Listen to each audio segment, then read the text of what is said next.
Study affairs. इस video में हम 100 क्वेश्चन सॉल्व करेंगे। ये 100 क्वेश्चन एनसीईआरटी बेस्ड जो कि रिस्पायरेटरी सिस्टम यानी श्वसन तंत्र से संबंधित होंगे। ये बाइलिंगुअल में देखने को मिलेंगे यानी हिंदी और इंग्लिश दोनों लैंग्वेज में होंगे। ये आपके एग्ज़ाम के लिए काफ़ी इम्पोर्टेंट साबित हो सकते हैं। चलिए स्टार्ट करते हैं। तो पहला क्वेश्चन है, जीवों में होने वाली उस प्रक्रिया को क्या कहते हैं जिसमें भोज्य पदार्थ का अपघटन या ऑक्सीकरण करके ऊर्जा प्रदान की जाती है। What is the process that occurs in the organism in which energy is related by decomposition or oxidation of food? Digestion, respiration, circulation या excretion। तो यहाँ पर सही जवाब है श्वसन यानी रिस्पायरेशन। नेक्स्ट क्वेश्चन है, श्वसन की संपूर्ण क्रिया को संपन्न करने के लिए जटिल जीवों में क्या होता है। What does have in complex organism to carry out the entire process of respiration? पाचन तंत्र, रिस्पायरेटरी सिस्टम, एक्सक्रेटरी सिस्टम या सर्कुलेटरी सिस्टम। तो यहाँ पर सही जवाब है respiratory system. Which of the following is are the part of respiration? इनमें से कौन सा एक श्वसन का भाग है। एक्सटर्नल रिस्पायरेशन, बाह्य श्वसन, ट्रांसपोर्टेशन, गैसों का परिवहन या इंटरनल रिस्पायरेशन, आंतरिक श्वसन या ऑल ऑफ दिस। ये सारे ही रिस्पायरेटरी का भाग हैं। तो यहाँ पर सही जवाब है ऑल ऑफ दिस, यानी ये सारे बाह्य श्वसन, गैसों का परिवहन और आंतरिक श्वसन सारे ही रिस्पायरेटरी सिस्टम के ये पार्ट हैं। नेक्स्ट क्वेश्चन है, श्वसन एक प्रकार है जो ऑक्सीजन की उपस्थिति में होता है। एरोबिक्स रिस्पायरेशन यानी कौन सा श्वसन है जो ऑक्सीजन की उपस्थिति में ही होता है। एरोबिक रिस्पायरेशन वायवीय श्वसन या एनारोबिक रिस्पायरेशन अवायवीय श्वसन, ऑक्सी रिस्पायरेशन या फिर ए और सी यानी बोथ ए एंड सी। तो सही जवाब है ए वायवीय श्वसन यानी एरोबिक रिस्पायरेशन। देखिए जो वायवीय श्वसन होता है ये ऑक्सीजन की उपस्थिति में होता है, इसीलिए इसको एरोबिक रिस्पायरेशन या वायवीय श्वसन कहते हैं। नेक्स्ट क्वेश्चन है, कौन सा श्वसन का एक प्रकार है जो ऑक्सीजन की अनुपस्थिति में होता है। Which of the type of respiration that occurs in the absence of oxygen? Aerobic respiration यानी वायवीय श्वसन या एनारोबिक रिस्पायरेशन अवायवीय श्वसन या ऑक्सी रिस्पायरेशन ऑक्सी श्वसन या ऑल ऑफ दिस। तो इनमें से कौन सा ऑक्सीजन की अनुपस्थिति में होता है। तो सही जवाब है बी यानी अवायवीय एनारोबिक रिस्पायरेशन जो है ये ऑक्सीजन की अनुपस्थिति में संपन्न होता है। उभयचर, सरीसृप, पक्षी और स्तनधारी ये कैसे सांस या किसके द्वारा सांस लेते हैं। Amphibians, reptiles, birds and mammals ये कैसे रिस्पायरेशन करते हैं यानी श्वसन करते हैं। लंग्स के थ्रू या गिल के थ्रू या मोइस्ट कटकिल के थ्रू या ट्रैकियल ट्यूब्स के थ्रू। तो सही जवाब है ए यानी एम्फीबियंस, उभयचर, रेप्टाइल्स और बर्ड्स मैमल्स ये जो हैं लंग्स के द्वारा ये सांस लेते हैं। नेक्स्ट क्वेश्चन है, which of the following is not a property of respiratory surface. इनमें से कौन सा एक श्वसन सतह का गुण नहीं है। यह पतला होना चाहिए, इसके क्षेत्रफल अधिक होना चाहिए या इसकी सतह नम होनी चाहिए या फिर इसकी सतह सूखी होनी चाहिए। तो सही जवाब है डी, इसकी सतह सूखी होनी चाहिए। नेक्स्ट क्वेश्चन है, मनुष्य में किस प्रकार का श्वसन होता है। Which type of respiration take place in humans being. Pulmonary respiration या क्यूटेनियस रिस्पायरेशन या ब्रैंकियल रिस्पायरेशन या ट्रेकियल रिस्पायरेशन। तो कौन सा इनमें से मनुष्य के द्वारा श्वसन संपन्न होता है। तो फुफ्फुस यानी पल्मोनरी रिस्पायरेशन के द्वारा मनुष्य में श्वसन होता है। नेक्स्ट क्वेश्चन है, किसमें फुफ्फुसीय और कुटेनियस दोनों प्रकार का एक रिस्पायरेशन होता है? In which of the following both pulmonary and cutaneous breathing are possible? Earthworm यानी केचुए में, ह्यूमन बींग्स में, या फ्रॉग मेढक में, या फिर फिश मछली में? तो सही जवाब है ऑप्शन सी, फ्रॉग में कुटेनियस और फुफ्फुसीय दोनों प्रकार का रिस्पायरेशन होता है। देखिए, जब जो मेढक यानी फ्रॉग होता है तो यह जल में भी रहता है और स्थल पर भी, लेकिन जब यह फ्रॉग जो है लैंड पर रहता है, मिट्टी पर, तो यह लंग्स के थ्रू रिस्पायरेशन करता है, और जब जल में चला जाता है तो यह कुटेनियस से यानी त्वचा से अपने रिस्पायरेशन करता है। तो मेढक इस सही जवाब। नेक्स्ट क्वेश्चन है, निम्नलिखित में से कौन मनुष्यों में श्वसन तंत्र का एक भाग है? लंग्स, श्वास नली, ट्रेकिया या लैरिंक्स, या ऑल ऑफ दिस? तो इनमें श्वसन तंत्र का कौन सा भाग है ह्यूमन बींग्स में? सही जवाब है ऑप्शन डी, यानी सारे सही हैं। मनुष्य के श्वसन तंत्र में लंग्स हैं, ट्रेकिया भी होती, देखिए ये लंग्स हैं, और ये जो है ये इसको ट्रेकिया कहते हैं। फायरेंक्स जो है ये गले के पास होती है यानी स्वरयंत्र। ये सभी मनुष्य में श्वसन तंत्र यानी रिस्पायरेटरी सिस्टम के भाग हैं।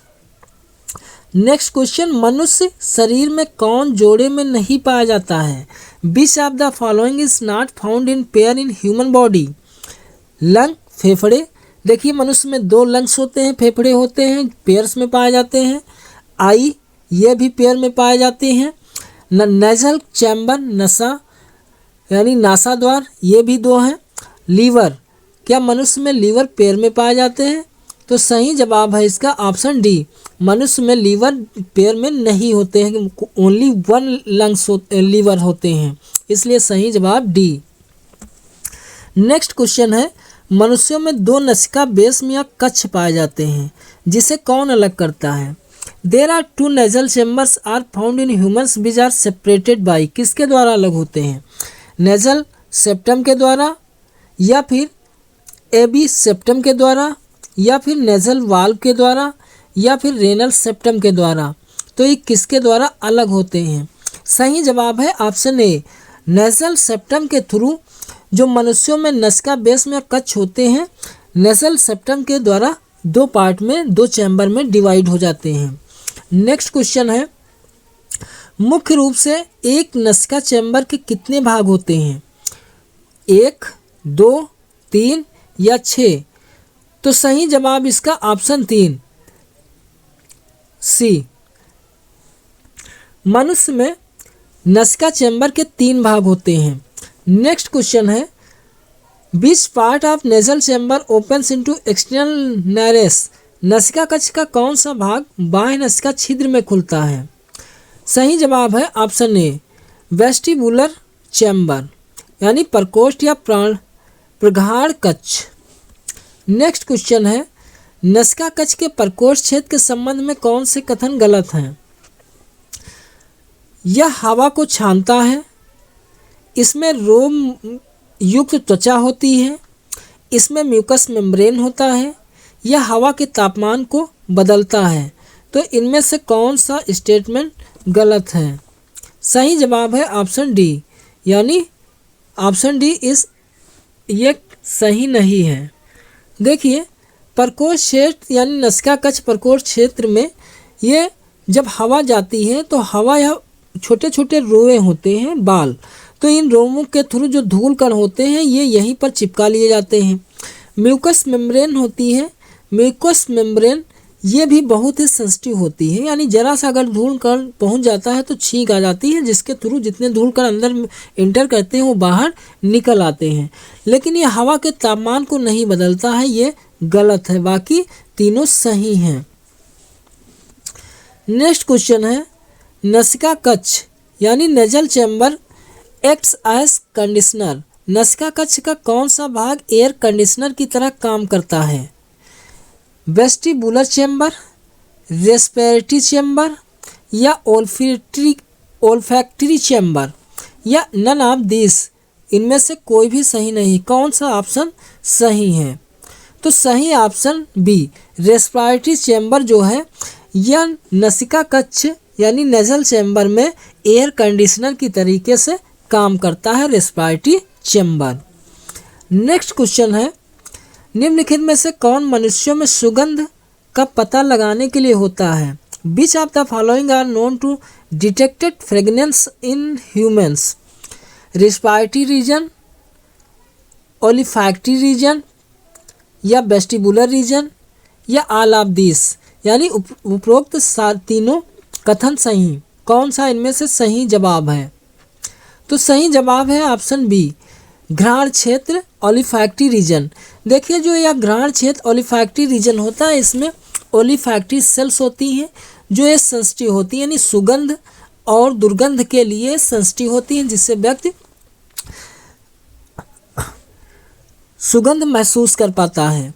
नेक्स्ट क्वेश्चन है, नसिका बेस में कच्छ की दीवार टेढ़ी मेढ़ी घुमावदार प्लेट की तरीके की होती है, जिसे क्या कहते हैं? The wall of nasal chamber is like zigzag and curve plates are called. नसिका बेस में कच्छ की दीवारें टेढ़ी मेढ़ी और घुमावदार प्लेट की तरीके की होती हैं, जिसे क्या कहते हैं? लैरिंक्स कहते हैं, ग्लोटिक्स कहते हैं, यूबुला कहते हैं, या कॉन्ची कहते हैं। तो इनमें से कौन सा सही जवाब है? सही जवाब है ऑप्शन डी, कॉन्ची। नेक्स्ट क्वेश्चन है, नसिका कक्ष सबसे पहले कहाँ खुलते हैं जो वायु और आहार का उभयनिष्ठ मार्ग है? ध्वनि पेटिका वॉइस बॉक्स में, ट्रैकिया में, या फिर फायरेंक्स में, या असोफाइगस में? तो यहाँ पर सही जवाब है ऑप्शन सी, ग्रसनी में, यानी नसिका कक्ष पहले ही फायरेंक्स में खुलते हैं और यहीं पर वायु और आहार का उभयनिष्ठ मार्ग होता है। देखिए जो फायरेंक्स होता है, तो फायरेंक्स के थ्रू यहाँ पर फायरेंक्स में वाल्व होते हैं। जब व्यक्ति भोजन निगलता है तो उस ड्यूरेशन में फायरेंक्स के वाल्व बंद हो जाते हैं, जिससे हमारी श्वास नली में क्या है कि भोजन नहीं पहुँचता है। ये आहार नाल यानी एसोफेगस में भोजन चला जाता है। जब यहाँ भोजन नहीं निकल रहे होते हैं तो इस ड्यूरेशन में हमारे फायरेंक्स के वाल्व खुलते हैं और हम सांस लेते हैं। नेक्स्ट क्वेश्चन है, ग्रसनी के द्वारा श्वास नली में खुलता है। Pharynx opens into trachea through larynx, voice box यानी और या फिर ऑल ऑफ दिस। तो सही जवाब है option D, all of this, यानी pharynx open in trachea through, larynx के द्वारा, वॉइस बॉक्स के द्वारा और वॉइस बॉक्स, ये सभी के द्वारा श्वास नली में खुलती हैं। नेक्स्ट क्वेश्चन है, श्वसन तंत्र का कौन सा भाग ध्वनि उत्पादन करता है? Which part of respiratory system produce sound. Pharynx, larynx, या एपिग्लोटिस, या यूबुला?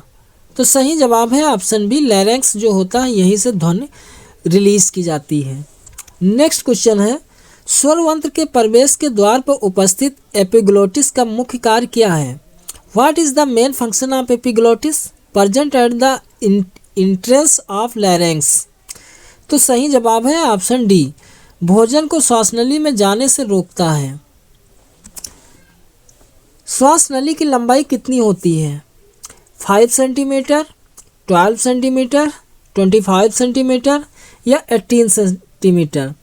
तो सही जवाब है ऑप्शन बी, लगभग 12 सेंटीमीटर के आसपास हमारी श्वास नली की लंबाई होती है। नेक्स्ट, श्वसन तंत्र का कौन सा भाग ग्रसनी को ट्रैकिया से जोड़ता है? Which part of respiratory system connects the pharynx to the trachea? Larynx, oesophagus, nasal chamber, या फूड पाइप? तो सही जवाब है option B, option A, larynx जो है यह श्वसन तंत्र का ऐसा भाग है जो ग्रसनी को ट्रैकिया से जोड़ता है।